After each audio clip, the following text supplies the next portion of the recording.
Hello everyone, Lord here. I am just making this quick video to cover two things. Firstly, this is to let you know that I've finished recording my playthrough of Hand of Fate. You should see the remainder of the episodes in the next few days. Just a warning, the episode length is somewhat all over the place, since I tried to avoid ending an episode mid-run whenever possible. So this means that some episodes are very short and some episodes are very long. I hope that fact, along with my colorful and sometimes quite salty commentary, doesn't detract too much from your enjoyment. Secondly, I wanted to very quickly give my final thoughts on the game. I did briefly touch upon this in the final episode, but I think that now, after I've had some time to reflect on my experiences, I can probably express a more substantial and coherent opinion. So, here we go. I will start with the short version, the TLDR if you will. Is this game good and is it worth buying? Kind of yes and no, not really. Let me elaborate. As of the date of this recording, both Steam and GOG are asking for $25 or 23 euros for this title and another $5 or 4.6 euros for its DLC. Now, while I did intentionally avoid some of the DLC's features, I still feel like they add a much needed variety to the game and are pretty much mandatory if you are interested in playing the game to its fullest. As such, I consider the full Hand of Fate experience to effectively be priced at $30 or 27.6 euros. With that established, I personally feel that the game does not earn that price point unless you are very interested in this mix of genres. If you are only in for certain parts of the game, like the fighting fantasy elements or the card system, you will be sorely disappointed.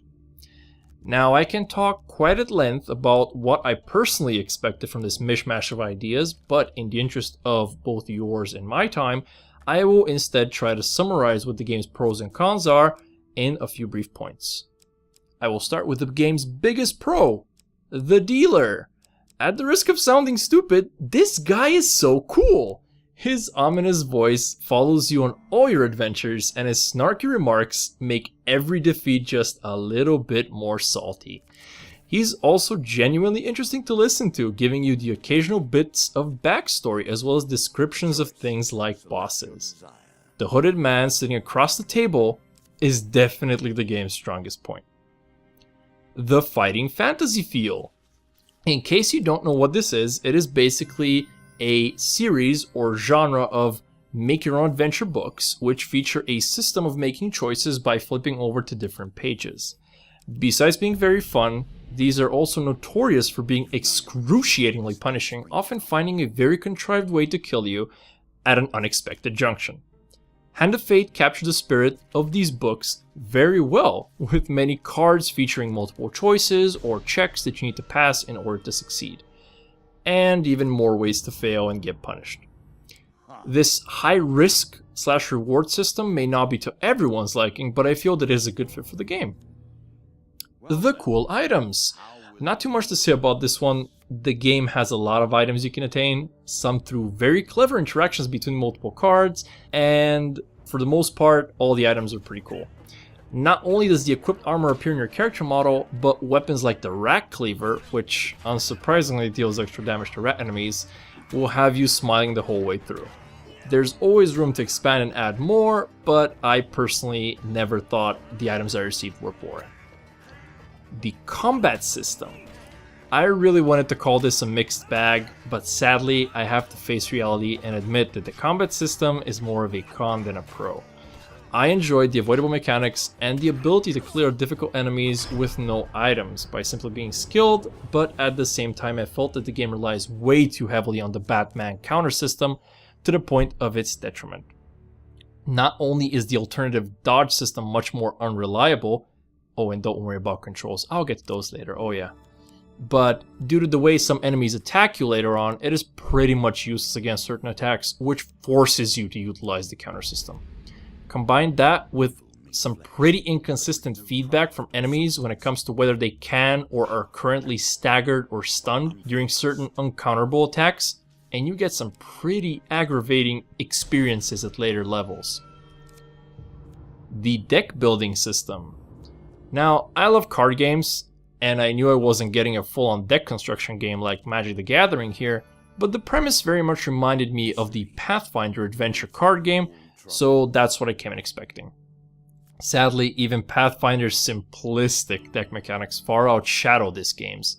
Sure, the number of cards available to you grow quite quickly, but so do the requirements for minimal deck size for each following level. You do get to cut a few cards from the deck, as you do get more cards than you need to put in each time, but there's almost no choice at all. You simply remove the cards which are either objectively weaker when it comes to equipment, or always negative when it comes to encounters. This can be somewhat resolved by adding more cards to the pool, something with which the DLC helps, as I mentioned, but I think that a better solution would have been to simply be more sparing with the minimum deck size growth on each level. The controls! Something so simple to grasp, yet so difficult to implement properly, apparently. The controls for your character when it comes to combat are simply atrocious. I mainly played this game with a controller, as it was the overwhelmingly recommended method, but that did not help. Your character simply moves too imprecisely and has a tendency to get stuck in the most bizarre places.